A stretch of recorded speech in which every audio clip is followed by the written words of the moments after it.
Depois de explicar a fisiopatologia sob um esquema do que é o edema pulmonar e as fases que ele tem, agora eu quero te mostrar no raio-x o que a gente encontra de fato de alteração e como que a gente diferencia uma coisa da outra. Tenho certeza que você já se deparou com alguma dessas situações. Então, a primeira situação seria essa daqui. Essa daqui é uma criança que tinha uma síndrome nefrítica, estava edemaciado, e esse daqui é um raio-x do edema pulmonar na fase de intersticial.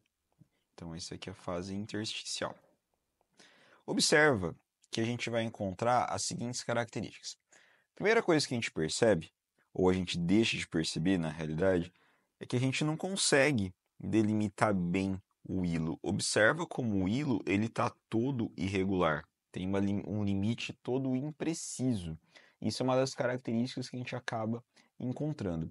Outra característica que a gente percebe também é que a gente tem uma tendência em perceber as marcas vasculares vindo mais para a região cefálica. Então a gente tem que sim observar a trama vascular no ápice, mas não tão acentuado. Isso chama-se redistribuição da vascularização pulmonar. Lembra que a marca vascular, ela acaba passando por dois momentos. Primeiro que ela passa, a primeira marca vascular passa aqui bem perto do hilo, que a gente tem aqui uma imagem mais espessa, vasos mais espessos, e aí conforme ele vai para a periferia, a tendência é que ele vá ficando mais fino. Então a gente teria mais ou menos uma segunda marca vascular que passa aqui mais ou menos pelo meio do tórax.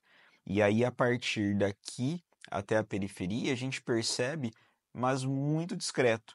O que a gente não pode perceber é justamente o que está acontecendo aqui desse lado.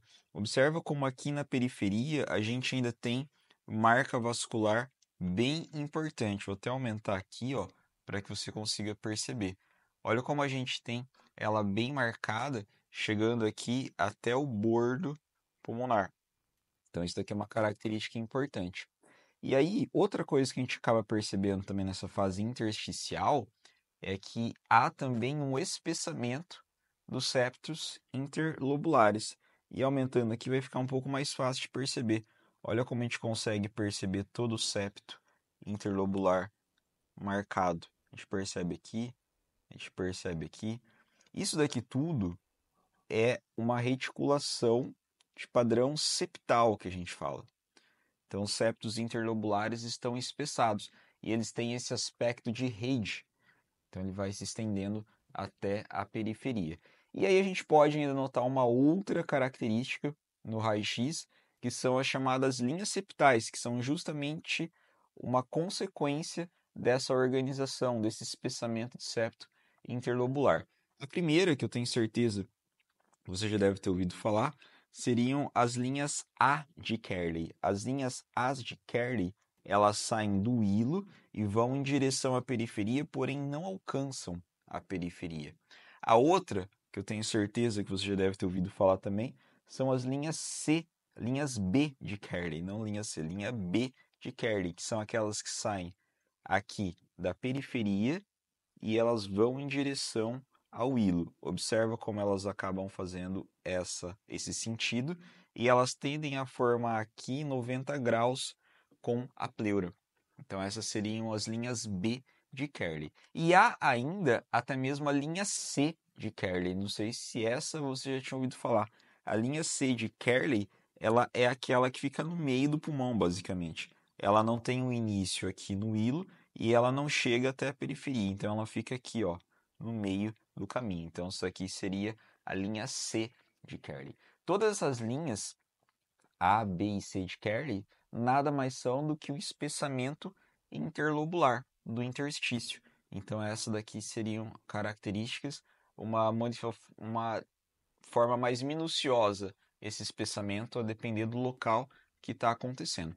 Então aqui a gente tem as alterações que a gente poderia encontrar no edema pulmonar, então na sua fase intersticial. Agora, aqui uma coisa que é importante também destacar para você é o seguinte, ó.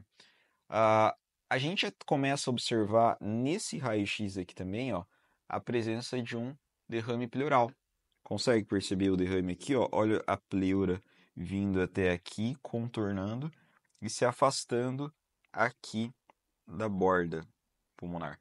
Então, toda essa região aqui, ó, ela acaba sendo líquido, né, no espaço pleural, que seria um derrame pleural. O derrame pleural, ele já começa a ser uma manifestação também de uma outra fase, que é a segunda fase do edema pulmonar alveolar.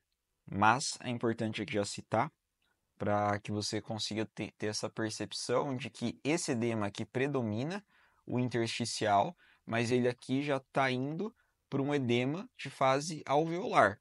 Então ele está saindo do intersticial e indo para o alveolar. Esse daqui é o momento que a gente não podia ter deixado acontecer. A gente tinha que ter intervido para não deixar esse paciente chegar na fase alveolar. Então, recapitulando, o que a gente vê num edema pulmonar na fase intersticial? Vê redistribuição de vascularização que tem esse cefálico. A gente vê hilos mais espessados, limites não definidos, a gente não consegue fazer uma delimitação exata. A gente acaba tendo também a presença do espessamento do septo interlobular. E esse espessamento pode ser percebido por esse padrão de reticulação. E aí, para você lembrar do padrão de reticulação, lembra das marcas vasculares. E aí, a forma de destrinchar essas linhas vasculares, esses septos interlobulares, seriam as linhas A, B e C de Kerley. Então, essas daqui seriam as características radiológicas do edema pulmonar na fase intersticial. Próximo vídeo vou mostrar as características do edema pulmonar na fase alveolar.